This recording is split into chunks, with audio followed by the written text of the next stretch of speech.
Policy of the Government of India is very clear that Indian peacekeepers will be deployed in UN mandated missions which have the clearance of the UN Security Council, that you will have a UN peacekeeping force being deployed either in Ukraine or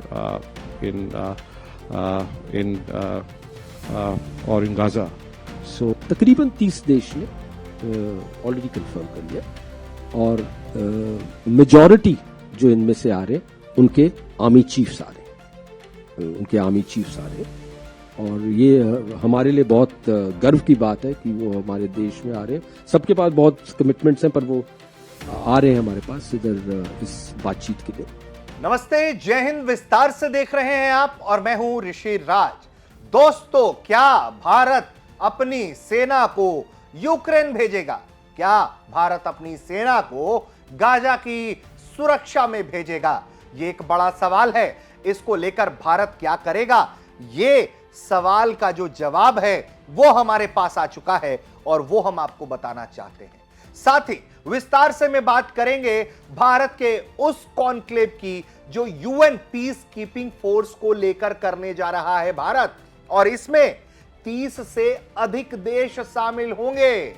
और जो बड़ी बात है कि ज्यादातर देशों के army chief Bharat आने वाले हैं।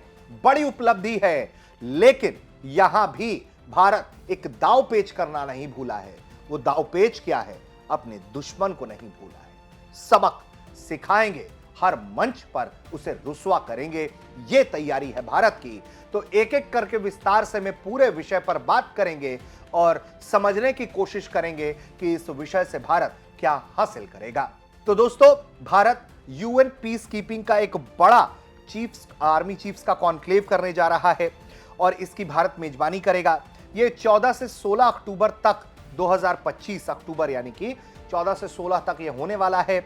और इसमें जैसा कि हमने बताया कि 300 से अधिक देश हैं, बहुत सारे आर्मी चीफ्स हैं जो हिस्सा लेंगे। इसके अलावा सीनियर मिलिट्री लीडर्स इसमें जो हैं वो शामिल होंगे। तो एक एक करके आपको बताते हैं। दरअसल देखिए, इसमें भारत ने बड़ा दावपेच क्या किया। दरअसल इस दावपेच को लेकर जो अभी की खबर है, जो मीडिया रिपोर्ट्स के हवाले से खबर है कि पाकिस्तान को न्योता नहीं दिया गया है। पाकिस्तान के साथ साथ चीन को भी न्योता नहीं दिया गया है। ऐसा क्यों हुआ है ये भी समझेंगे। और क्या भारत अपनी सेना वहां भेजेगा, यानी कि कहां? यूक्रेन और गजा में। तो इसको भी जरा अब हम निकाल कर समझते हैं। तो सबसे पहले आपको खबर बताते हैं कि क्या है खबर। दरअसल भारत जो है वो यूएन में जो सैनिक भेजने वाले देश हैं उनके चीफ्स के कॉन्क्लेव की मेजबानी करने जा रहा है और बताया जा रहा है कि इस पूरे मामले को भारत लीड करेगा। इस कॉन्क्लेव में दुनिया के बड़े बड़े आर्मी लीडर्स एक साथ बैठेंगे, अपने अनुभव और विचार साझा करेंगे। पाकिस्तान, चीन को इस कॉन्क्लेव का न्योता नहीं भेजा गया है, जबकि बाकी पड़ोसी देश जैसे बांग्लादेश, नेपाल, श्रीलंका को बुलाया गया है। विदेश मंत्रालय के अधिकारी विश्वेश नेगी ने कहा है कि भारत की पॉलिसी बिल्कुल क्लियर है। भारत शांति सैनिक सिर्फ यूएन मिशन का हिस्सा होंगे और दूसरे जगहों का नहीं। यानी कि एक सवाल का जवाब जो हम आपको देने जा रहे हैं इस वीडियो में सबसे पहले वो ये कि भारत क्या अपनी सेना यूक्रेन और गजा में, फिलिस्तीन में भेजेगा। तो उसका जवाब है जो विदेश मंत्रालय के अधिकारी ने कहा है कि हम सिर्फ UN authorise United Nation Security Council की मंजूरी वाले ऑपरेशंस में ही अपने सैनिकों को भेजेंगे।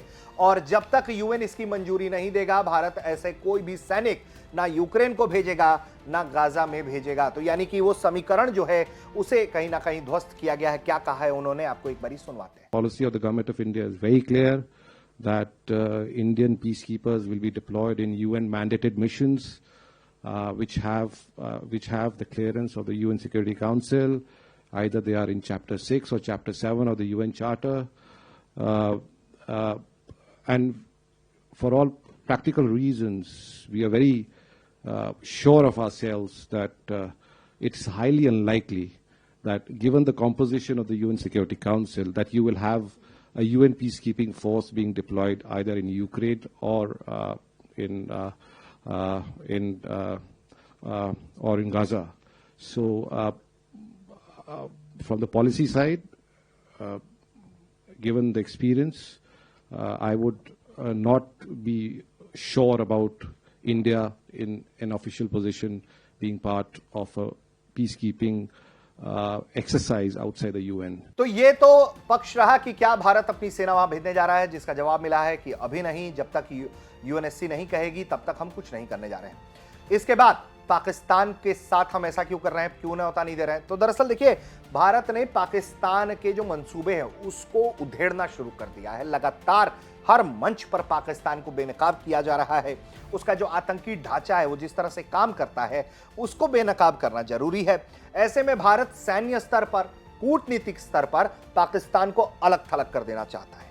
यही वजह है कि भारत जो है उसे अपना दो तरफा शिकार कर रहा है और पाकिस्तान को इससे बचने का मौका नहीं दे रहा है। यही वजह है कि भारत ने सिंधु जल संधि खत्म करने से लेकर एयर स्पेस और समुद्री रास्ते बंद किए, अंतर्राष्ट्रीय मंचों पर पाकिस्तान को बेनकाब किया। ऑपरेशन सिंदूर के बीच भारत ने जब यूएन कॉन्क्लेव आयोजित करने का जब बड़ा संदेश दिया है, तो इसमें भारत ने पाकिस्तान और चीन को शामिल नहीं किया है। इसे भारत की कड़ी रणनीति का हिस्सा माना जा रहा है। भारत ने पहलगाम हमले के बाद भी जब तमाम देशों के राजदूतों को सबूत दिखाए थे, तो इसमें पाकिस्तान और चीन को शामिल नहीं किया था। और बाद में भारत ने 70 देशों के राजदूतों को बुलाकर ऑपरेशन सिंदूर की जानकारी दी थी और इसमें भी चीन को नहीं बुलाया गया था। वहीं अब बात करते हैं कि क्या मिशन है और भारत क्या सोच रहा है। इसको लेकर जो भारत में बड़े सैन्य अधिकारी हैं, लेफ्टिनेंट जनरल राकेश कपूर ने जो क्या बताया है, वो भी आपको हम एक नजर सुनवाते हैं। कंफर्म कर दिया, कुछ अभी भी आ रहे हैं, जैसे थोड़ा प्रोसेस चलता है, फाइल वर्क वगैरह, वो प्रोसेस चल रहा है, पर तकरीबन 30 देश ने ऑलरेडी कंफर्म कर लिया और मेजॉरिटी जो इनमें से आ रहे हैं उनके आर्मी चीफ्स आ रहे हैं, और ये हमारे लिए बहुत गर्व की बात है कि वो हमारे देश में आ रहे हैं। सबके पास बहुत कमिटमेंट्स हैं, पर वो आ रहे हैं हमारे पास इधर इस बातचीत के लिए। और हमारे जितने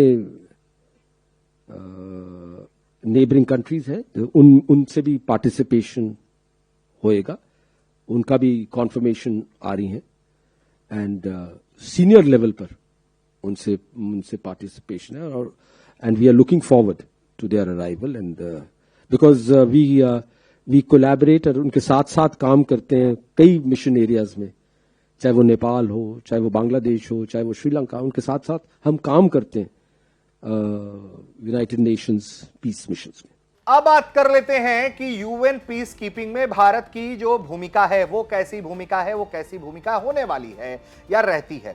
दरअसल इस वक्त दुनिया भर में लगभग 120 से 125 देश यूएन पीस कीपिंग मिशन में सैनिक, पुलिस और स्टाफ भेजते हैं। इसमें नेपाल सबसे बड़ा कंट्रीब्यूटर है, नेपाल के बाद बांग्लादेश और उसके बाद भारत तीसरे नंबर पर है।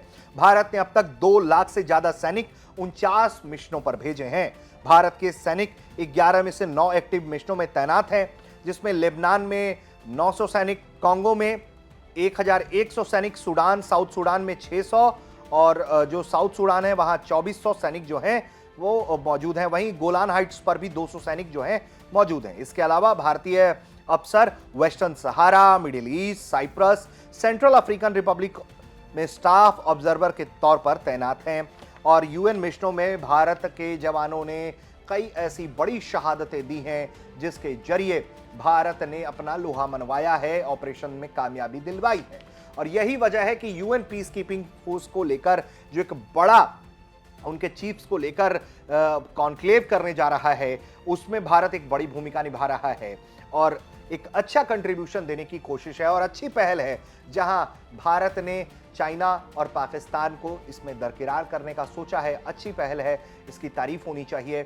और साफ तौर पर सेना अपना विजन बता रही है कि हम किस तरह से दुनिया से कोलैबोरेशन करके आगे बढ़ेंगे। आप देख रहे थे विस्तार से, उम्मीद करते हैं कि ये वीडियो आपको पसंद आया होगा।